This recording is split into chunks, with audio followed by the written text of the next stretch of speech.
మన ప్రియ ప్రభువును రక్షకుడైన యేసుక్రీస్తు నామంలో మీ అందరికీ వందనాలు తెలియజేస్తూ ఉన్నాను. ప్రియ సహోదరి సహోదరుడా, దేవుడు ఈ లోకాన్ని ఎంతో ప్రేమించను కాగా తన అద్వితీయ కుమారుని యందు విశ్వాసం ఉంచు ప్రతివాడు నశింపక నిత్యజీవం పొందినట్లు ఆయనను అనుగ్రహించను. యేసుక్రీస్తు ఆదియందు వాక్యమైండను, వాక్యము దేవుని యొద్ద ఉండెను అని ఆయన గురించి తెలియజేస్తూ ఉంది. ఆయనే కృపాసత్య సంపూర్ణుడుగా, ఆ వాక్యమే శరీరధారి అయి ఈ లోకానికి వచ్చినట్లుగా లేఖనం తెలియజేస్తుంది. యేసుప్రభు ఈ లోకాన్ని ఎంతగానో ప్రేమించాడు. దేవుడు ఎంతగానో ప్రేమించాడు. మానవుడు దేవుని ప్రేమించాడని కాదు, మానవుడు దేవుని యొక్క మార్గాల నుంచి తప్పిపోయాడు, ఇష్టానుసారంగా జీవిస్తూ ఉన్నాడు. నిజంగా తనను సృష్టించినటువంటి సృష్టికర్తనే మరిచిపోయి సృష్టమును, దేవుడు సృష్టించినటువంటి ఈ సృష్టమును పూజిస్తూ ఉన్నాడు. సృష్టికర్తను విడిచి ఈ సృష్టించబడినటువంటి సృష్టిని వారు పూజిస్తూ ఉన్నారు. చతుస్పాద జంతువుల యొక్క ప్రతిమల్ని వారు పూజిస్తూ ఉన్నారు. చెట్లను, పొట్టల్ని వారు పూజిస్తూ ఉన్నారు. కానీ నిజంగా వారిని ప్రేమించి దేవుడు మానవుని ఎంతో ప్రేమతో సృష్టించుకున్నటువంటి దేవాది దేవుణ్ణి తృణీకరించారు. కారణం మానవుడు చేసినటువంటి పాపం. ఆ పాపమే మానవుని యొక్క అంతరంగంలో ఉన్నటువంటి కన్నులకు గుడ్డితనాన్ని కలుగజేస్తుంది. ఈ యుగ సంబంధమైనటువంటి దేవత అనగా మొట్టమొదట మానవుణ్ణి ప్రేరేపించినటువంటి ఆ దుష్ట శక్తియే ఇప్పుడు మానవునికి అంతరంగంలో గుడ్డితనాన్ని కలుగజేస్తుంది. అసలు సత్యమేమిటో, అసత్యమేమిటో, వాస్తవమేమిటో, నిజమైన దేవుడెవరో తెలుసుకోలేనటువంటి పరిస్థితిలో మానవుడున్నాడు.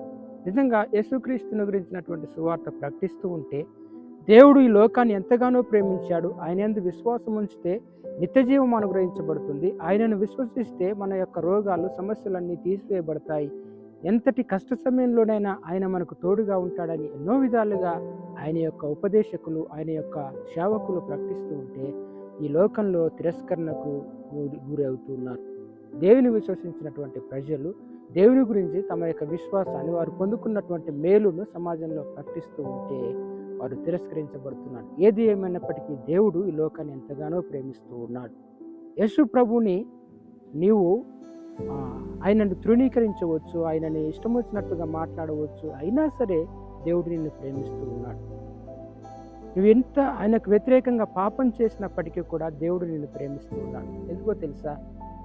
ఆయన నిన్ను ఎంతగానో ప్రేమిస్తున్నాడు. నువ్వు ఎంత పతనమైనా సరే, ఎంత పాడైపోయినా సరే ఆయన నిన్ను ప్రేమిస్తున్నాడు. కనుకనే ఆయన మంచివారి కొరకు ఈ లోకంలో ప్రాణం పెట్టడానికి రాలేదు.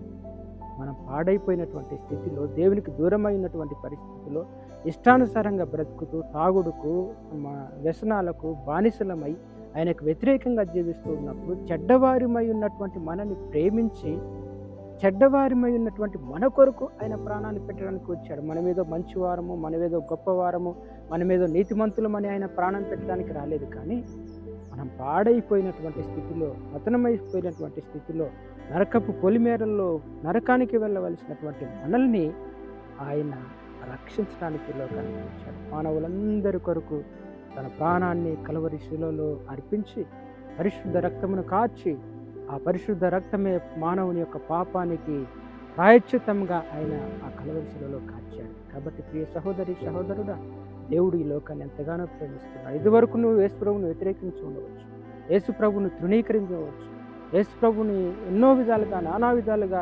వ్యతిరేకమైనటువంటి మాటలు మాట్లాడి ఉండవచ్చు. కానీ నిన్నే యేసుక్రీస్తు ప్రేమిస్తూ ఉన్నాడు.